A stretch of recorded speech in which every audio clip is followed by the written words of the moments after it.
morning, guys. Glenda Merle is back in the kitchen, and I got up about 2 hours ago. I answered all of my comments from yesterday's video, and I drank 2 cups of coffee. Now I'm in the kitchen, and I'm cooking French toast today. So y'all just come along with me, okay? So what I've done, y'all know I don't have the perfect setup here, but I'm doing the best that I can. I have y'all in my sink. Okay, so I have 3 eggs. Going to beat them up a little bit. Into this I'm going to add my milk. Now this is my glass of milk. I love ice cold milk. So this is going in the freezer while I cook my breakfast. Okay, now I'm not going to measure the milk for the eggs for the French toast. I'm just going to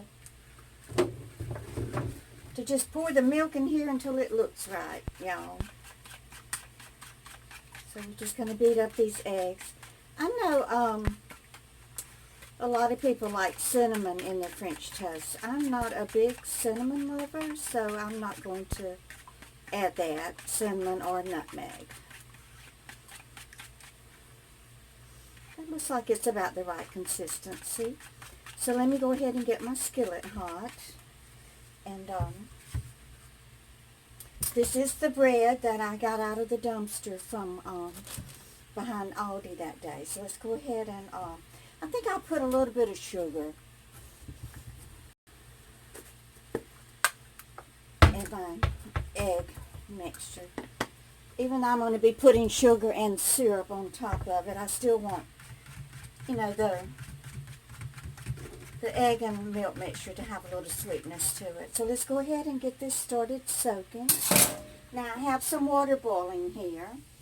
And to the water I'm going to add my little cocktail sausages. Y'all remember I got these out of the dumpster behind Aldi also. And I haven't eaten any of them yet. They're fine. I mean, there's nothing wrong, you know, with the food that Aldi and other grocery stores toss. So, and I got 3 packs of them, and I'll probably use the rest of them in those,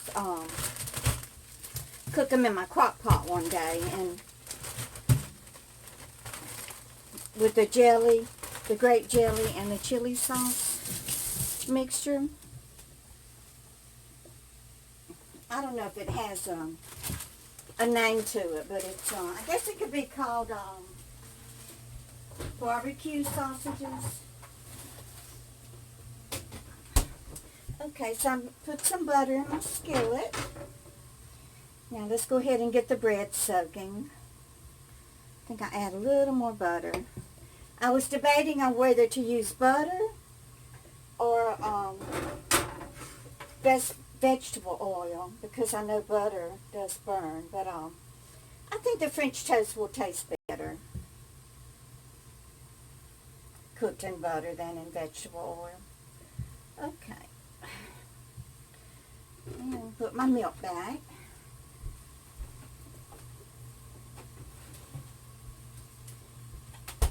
And I'm wearing my old blue chenille robe. We used to call it chenille back in the old days. I think today it's called flannel or velour or something. I remember these old grandmas and great-grandmas, they used to get too close to the fire and the fireplace or the old gas heaters. Y'all remember those old gas heaters with the flames coming up? You know, you whirl around and get the tail of your old chenille bathrobe caught in it, and you be done up in flames before you know it. I remember hearing tales long ago of women getting burned up in their old chenille robes.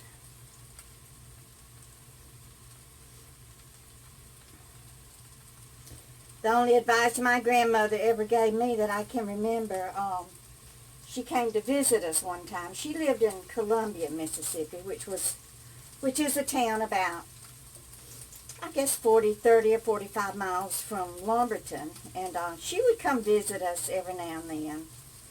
And I remember the only advice that I ever got from her. Apparently I didn't have any slippers, so I was walking around on that old cold wood floor barefooted. And Mama told me that I needed to put on some socks, that I was going to catch my death if I didn't put on some socks and stop walking around on that cold wood floor. Y'all, I think I can get all 3 slices of French toast in this one skillet. I'm sure going to try. I even have a little bit of egg mixture left over. Oops, all the water's gone out of my sausage. You know, you don't even have to cook these little things, really, because they're already cooked.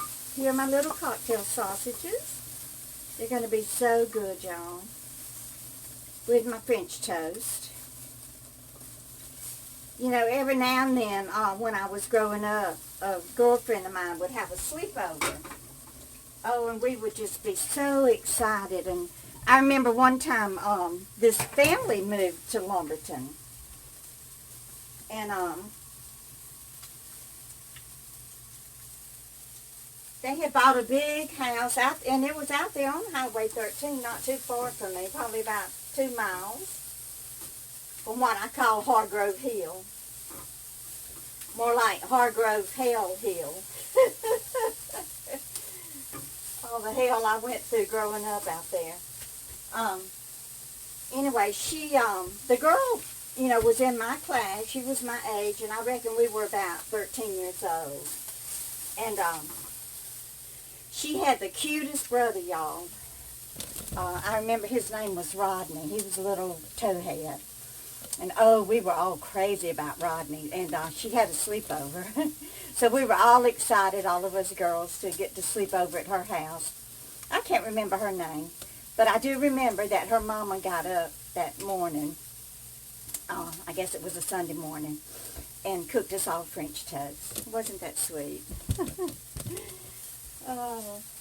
There's no way Dorothy would have ever let Glenda Merle have a sleepover, that's for sure. I wouldn't have wanted anybody out there at my house anyway. With the way Dort and Lamar cussed and carried on all the time. Anyway, if you're new here on my channel, you got to go back and watch some of those stories about Glenda Merle's childhood, and you'll know what I'm talking about. But I'm just glad that I'm able to make up stories and not making them up. I'm really telling you the truth, but to make them funny and not so sad and unhappy anymore.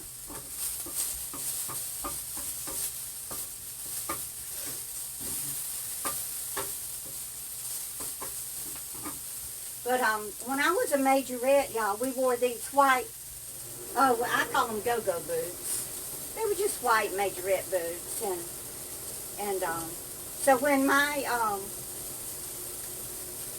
at the end of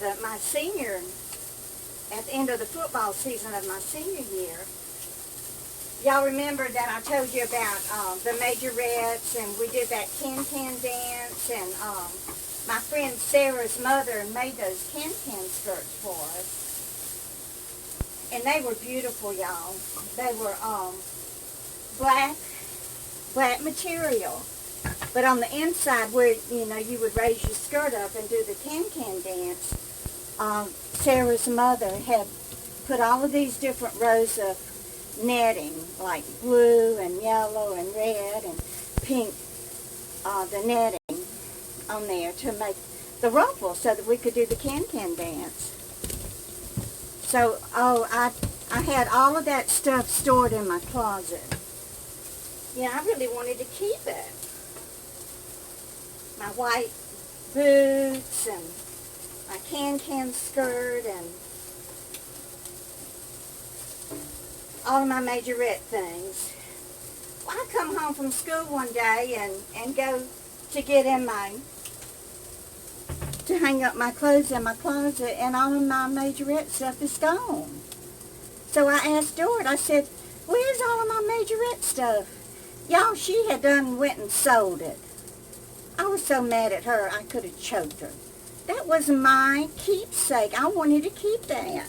But no, she found a way to make her a buck or two. So I reckon she took my majorette money and bought herself a pack of unfiltered Camels.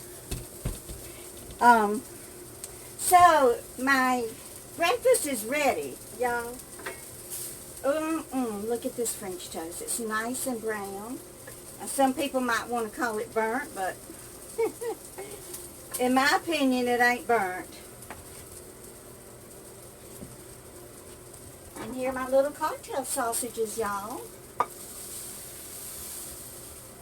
Uh-oh, one of them landed on the floor. Don't worry.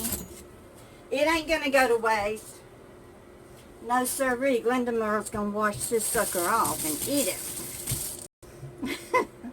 I'm not afraid of a little germ here and there. So, here's my French toast. Now, I like, confectioner's sugar and syrup on mine. So, what I'm going to do is just sprinkle a little bit of confectioner's sugar. Confectioners, not confectionery. Now, y'all, whenever we go down to the French Quarter to Cafe Du Monde, we end up with this confectioner sugar all over us. You don't ever wear anything black to Cafe Du Monde when you go to eat beignets. So here,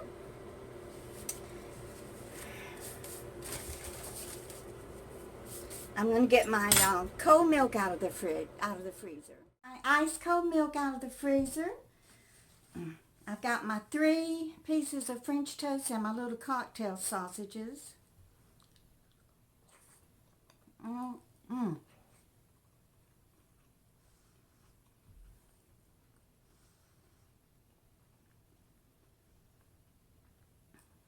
you couldn't ask for a better breakfast on a Sunday morning, now could you? Yeah, even this paper plate. Remember, I got the paper plates out of the dumpster at Aldi. The paper napkins. It didn't matter to me that they have Thanksgiving motifs on them. They still dry the food off your mouth just as good. And let me taste of these free cocktail sausages.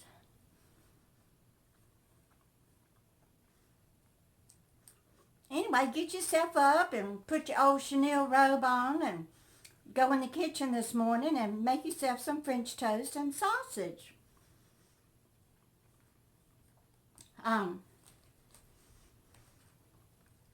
When I was at that sleepover with my friend that had the brother that we were all had a crush on, we played Spin the Bottle. Do y'all remember playing that when you were teenagers? So, whenever I spun the bottle, I wanted it to land on Rodney, but it didn't. It landed on a boy by the name of Joe Montgomery. I must have been 12 years old because whoever it landed on, you had to go walk around the house with him, and it was dark, you know. So me and Joe go outside, and him and his old country hick voice, he goes, "Let's kiss." So my first kiss was with Joe Montgomery outside my friend's house there on Highway 13 in Lumberton. I'll never forget it. But I really wanted it to be with Rodney.